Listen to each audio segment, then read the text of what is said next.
بسم الله الرحمن الرحیم. السلام علیکم ورحمت الله وبرکاتہ. امید لرم چې د ګروپ ټول ملګري به خوشاله او روغ جوړ وي. الله دې تاسو ټول خوشاله او روغ جوړ ساتي. عزتمنو، د الله رب العزت ډیر زیات بشمیر احسانات دي په مونږ او تاسو باندې چې مونږ یې شماره نشو. الله تعالی په قرآن مجید کې په خپله د دې تذکره فرمایي وَإِن تَعُدُّوا نِعْمَةَ اللَّهِ لَا تُحْصُوهَا.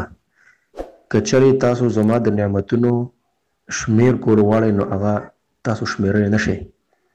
په دې کې د ټولو نه یو لوی نعمت رمضان المبارک میاشت هم ده چې دا ډیره بابرکته میاشت ده او ډیر د خوشحالو والا او ډیر د لوټ مار چې کوم دی نو میاشت ده چې د نیکو پکې ډیر زیات چې کوم دی نو باران وي. بلکې زه به داسې ووایم چې د نیکو پکې ډیر زیات باران وي. کوم انسان چې نفل کی نو هغه الله تعالی په فرض باندې بدلی. کم انسان چې فرض کوي نو هغه الله تعالی یو په 70 باندې چې کوم دی نو بدلی. لہذا په دې وجه باندې ورته ما د لوټ میاشت چې کوم دی نو ووي.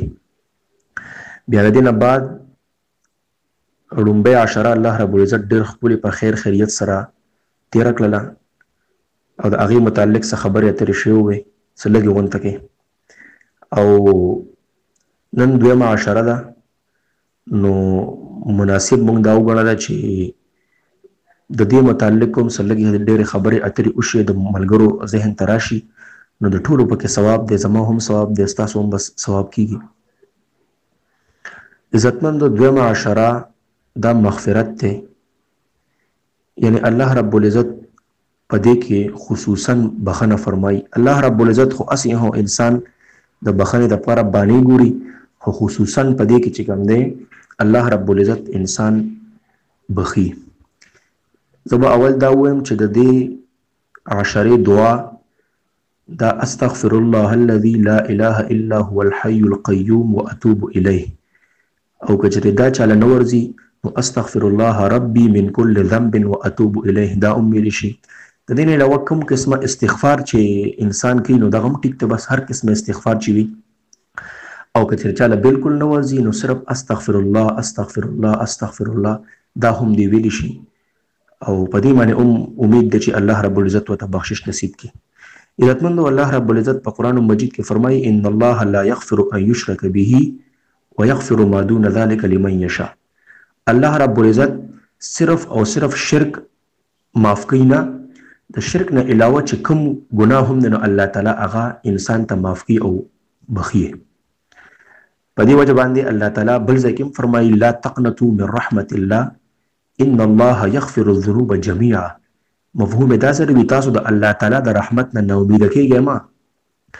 او ان الله یغفر الذنوب جميعا، بشک الله تعالی د انسان ټول ګناهونه بخي. نو لہذا که چېرې یو انسان توبه وباسي الله تعالی ته او استغفار کوي نو الله رب العزت په دې بېشکه بېشبې معاف کړي. یو حدیث پاک کې پیغمبر علیه الصلاة والسلام فرمایي مفهوم د هغې داسې دی که چېرې یو انسان دومره زیات ګناهونه وکړي چې د ده د ګناهونو دا سپیس چې کوم دی خلا دا ترېنه ډکه شي او آسمان سره د ده ګناهونه وجنګېږي او دی یو پرې راشي او الله رب العزت ته په سجده باندې د خپل تندې کېږي او دی وي چې ای الله تعالی زما توبه ده بیا به زه نه کومه او زه د خپل عمل نه توبه وباسم. نو علما فرمایي حدیث کې راځي چې الله رب العزت په ته دا ټول ګناهونه معاف کړي او الله تعالی فرمایي چې ما ته د دې هېڅ پروا هم نشته که زه درته ټول ګناهونه معاف کړم زما په دې باندې هېڅ پروا هم نشته. الله دومره غفور رحیم ذات دی او مهربانه ذات هم ډېر زیات دی. د مهربانۍ چې کوم دی نو پته خو یې موږ ته د دې نه لګي یو تفسیر لیکلی دی ان الله بالناس لرؤوف الرحیم کې لیکي چې الله دومره مهربانه ذات دی چې د دې مثال یې ورکړی یو مور ده او د هغې نه ماشوم ورک شوی دی او دا مور د ماشوم پسې چې کوم دی نو ډېره زیاته پریشانه ده، انتهایي خفه ده او څه وخت پس ورځ پس او یا 2 ورځې پس چې کوم دی نو د غېږې یو ماشومې او دا مور ولګېده او دا ماشوم یې ومونته نو وي دا به څومره زیاته چې کوم دی نو خوشحالېږي د دې هر چاته پته ده. وي دا ماشوم دا مور راوالي او دا چې کوم دا شانت محبت وسره وکي په ولا ورکی دغه ماشوم چې نو چې الله رب العزت ته انسان راشي او توبه ورته وباسي نو ډیر زیات الله تعالی درې مور نه زیات چې کوم خوشحاليږي دومره مهربان الله تعالی دی.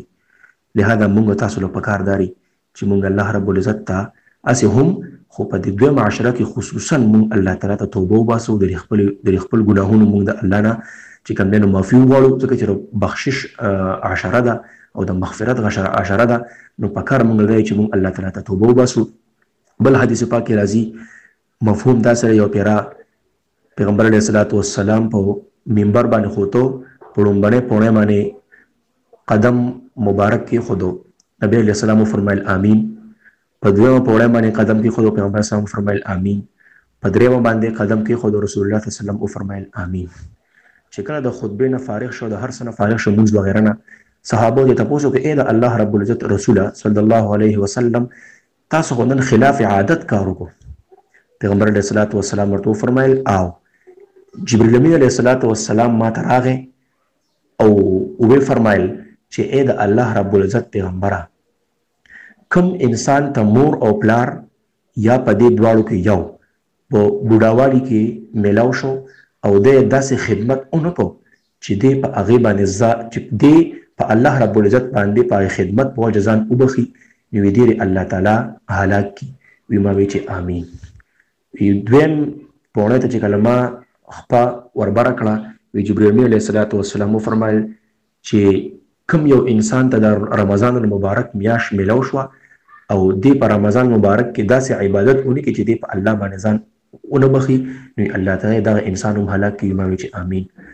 او ویدرما پونه ته چې کلمه خبره کړه نو جبرئیل علیه السلام فرمایل چې اې د الله پیغمبره صلی الله علیه وسلم چې د چا مخه تستا نوم واغستل شي ستا د نوم تذکره وشي او پتا باندې څوک درود پاک اونوي نو وی هغه د هلاک شي ما وی چې آمین.